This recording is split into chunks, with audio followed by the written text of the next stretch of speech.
There was a boy named Nicky who wanted his new mittens made from wool, white as snow.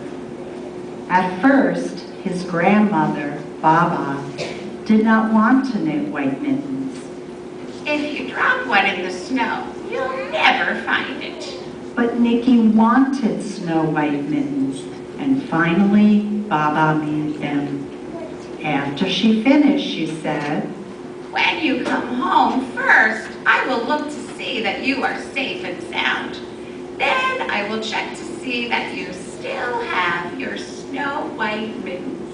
So off Nicky went, and it wasn't long until one of his new mittens dropped in the snow and was left behind.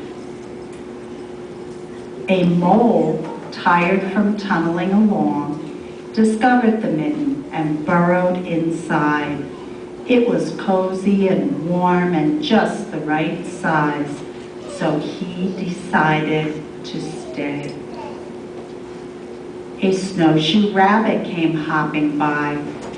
He stopped for a moment to admire his winter coat. It was then that he saw the mitten and he wiggled in, feet first. The mole didn't think there was room for both of them, but when he saw the rabbit's big kickers, he moved over. Next, a hedgehog came snuffling along. Having spent the day looking under wet leaves for things to eat, he decided to move into the mitten and warm himself. The mole and the rabbit were bumped and jostled, but not being ones to argue with someone covered with prickles, they made room.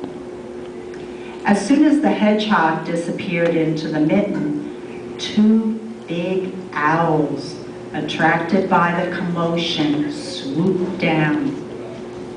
When they decided to move in also, the mole, the rabbit, and the hedgehog grumbled.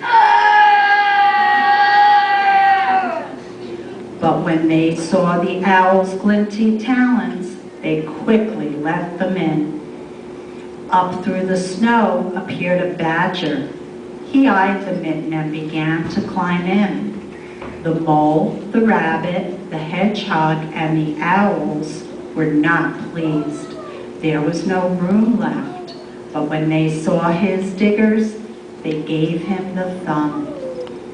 It started snowing, but the animals were snug in the mitten.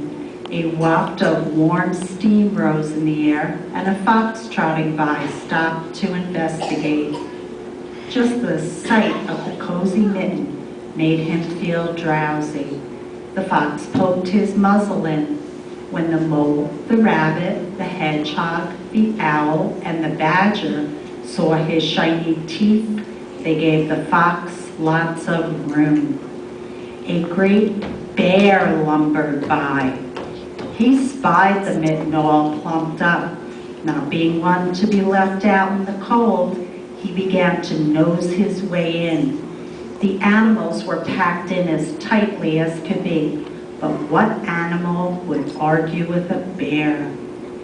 The mitten swelled and stretched. It was pulled and bulged to many times its size, but Baba's good knitting held fast. Along came a meadow mouse, no bigger than an acorn.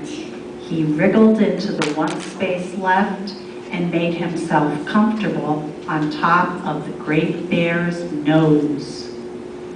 The bear, tickled by the mouse's whiskers, gave an enormous sneeze.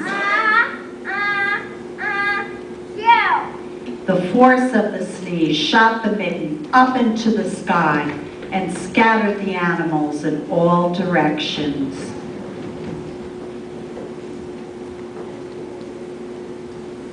On his way home, Nicky saw a white shape in the distance. It was the lost mitten, silhouetted against the blue sky. As he ran to catch his snow white mitten, he saw Baba's face in the window. First, she looked to see if he was safe and sound. Then she saw that he still had his new mittens. The end.